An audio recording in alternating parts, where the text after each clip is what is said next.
Music speaks for itself. ഇന്ന് ഇപ്പോൾ നിങ്ങൾ കേട്ട ഈ പാട്ട് റാൽഫിൻ്റെ പിയാനോവും ഫ്രാൻസിസിൻ്റെ വയലിനും രാജേഷിൻ്റെ ഫ്ലൂട്ടും എല്ലാം വന്നപ്പോൾ I hope it transported you to another world all together. അതാണ് മ്യൂസിക്കിൻ്റെ ശക്തി.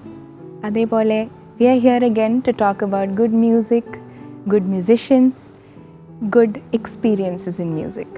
അപ്പോൾ എന്തായാലും ഇന്നത്തെ എപ്പിസോഡ് നമുക്ക് വീണ്ടും കണ്ടിന്യൂ ചെയ്യാം. എല്ലാവർക്കും അറിയാം, കഴിഞ്ഞ എപ്പിസോഡിൽ നമ്മളോടൊപ്പം അഫ്സൽ യൂസഫ് ആയിരുന്നു.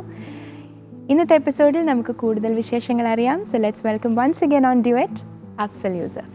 അഫ്സലേട്ടാ, വെൽക്കം ബാക്ക് ടു ഡ്യുവറ്റ്. ചേട്ടൻ്റെ പ്രോഗ്രാമിങ്ങിൽ നിന്നും മ്യൂസിക് കമ്പോസിങ്ങിലേക്കുള്ള ഒരു ട്രാൻസിഷനെ കുറിച്ച് ഞങ്ങൾ പറയുമായിരുന്നു കഴിഞ്ഞ എപ്പിസോഡിൽ. അപ്പം എന്തായാലും എനിക്കിവിടെ ആദ്യം ചേട്ടൻ കമ്പോസ് ചെയ്ത് തുടങ്ങിയത് ആൽബംസ് ആണോ? ഫസ്റ്റ് തുടങ്ങിയത് അല്ലേ? ആദ്യം ആഷിക്കുമായിട്ട് തന്നെ ശലഭം എന്ന് പറഞ്ഞിട്ടുള്ളൊരു ആൽബമാണ് ആദ്യമായിട്ട്. കാരണം ഞങ്ങൾ രണ്ടുപേരും മഹാരാജ് കോളേജിൽ പഠിക്കുകയായിരുന്നു ആ സമയത്ത്. അങ്ങനെ ഒരു കണക്ഷൻ നിങ്ങൾ തമ്മിലുണ്ട്? അതെ അതെ അതെ, ഞങ്ങൾ രണ്ടുപേരും ഒരുമിച്ചാണ് പഠിച്ചിട്ടുണ്ടായിരുന്നത്. ക്ലാസ്മേറ്റ്സ് ആയിരുന്നില്ല, ബാച്ച്മേറ്റ്സ് ആയിരുന്നു. അപ്പോൾ ഞങ്ങൾ ആ സമയത്ത് പഠിക്കുന്ന സമയത്ത് ചെയ്തിട്ടുള്ള ആൽബം ആയിരുന്നു ഈ ശലഭം എന്ന് പറഞ്ഞിട്ടുള്ള ആൽബം. അത് ഗിരീഷ് പുതഞ്ചേരി ചേട്ടനാണ് എഴുതിയിട്ടുള്ളത്, ശ്രീനിയേട്ടനാണ് പാടിയിട്ടുള്ളത്, ശ്രീനിവാസ്. ആഷിക്കിൻ്റെയും എൻ്റെയും, ആഷിക്കിൻ്റെ ആദ്യത്തെ വീഡിയോ ആൽബം, എൻ്റെയും ആദ്യത്തെ ഓഡിയോ ആൽബം ഒന്ന് തന്നെയാണ്.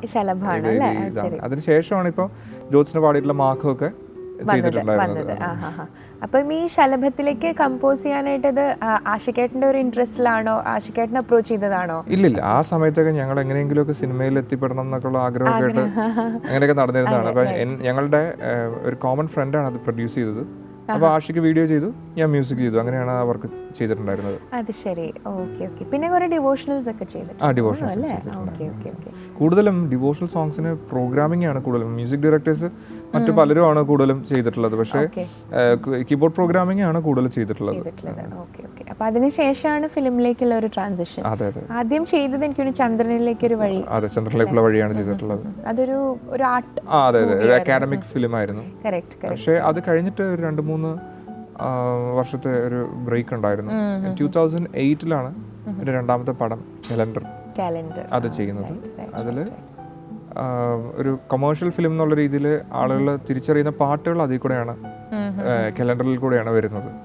ചിറകാർന്ന മൗനവും ഗന്ധരാജൻ പൂവിടുന്നു സുജാ ചേച്ചി പാടിയിട്ടുള്ള ആ പാട്ടുകളൊക്കെ കലണ്ടറിലെ പാട്ടുകളാണ്. ഫസ്റ്റ് ഇപ്പം ഒരു മെയിൻ സ്ട്രീം ഫിലിം ചെയ്യുമ്പോൾ അതിൻ്റെ മ്യൂസിക് ഏൽപ്പിച്ചപ്പോൾ അഫ്സലേട്ടന് അതിൻ്റെ ഒരു ടെൻഷനോ അതിൻ്റെ ഒരു ആങ്സൈറ്റി ഉണ്ടായിരുന്നോ, അതോ നോർമൽ ഒരു വർക്ക് അപ്രോച്ച് ചെയ്യുന്ന പോലെ തന്നെയാണോ ചേട്ടൻ അതും ചെയ്തത്?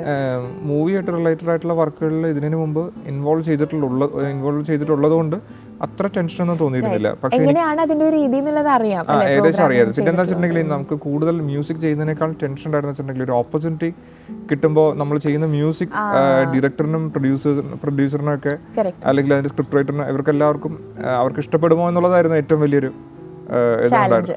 അപ്പൊ അങ്ങനെ ഒരു ടെൻഷൻ ഉണ്ടായിരുന്നു. പക്ഷേ ആദ്യത്തെ ട്യൂൺ കേട്ടപ്പോഴേ തന്നെ അവർ പറഞ്ഞു ഞങ്ങൾക്ക് ഇഷ്ടപ്പെട്ടു, അഫ്സലിനെ മ്യൂസിക് ഡയറക്ടറായിട്ട് ഫൈനലൈസ് ചെയ്തിരിക്കുന്നു.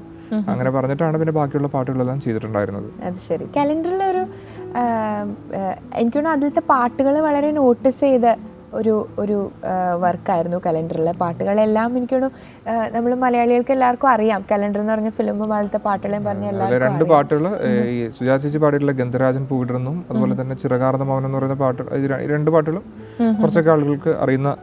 അതിലെ ചിറകാർന്ന മൗനം എന്നുള്ള പാട്ടിന്റെ ഒരു 4 ലൈൻസ് ഒന്ന് പാടാമോ ചേട്ടാ? ഓ തീർച്ചയായിട്ടും.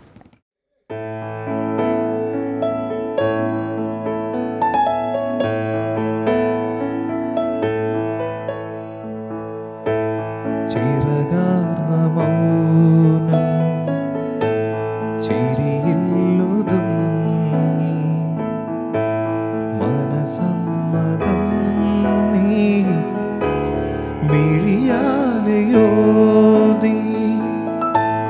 തിങ്കൾ തുളുമ്പും അഴകിൻ തടങ്ങളിൽ വിരലോടിയാൽ നീ വിടരും കൽഹാരം ചിറകാർന്ന മൗനം.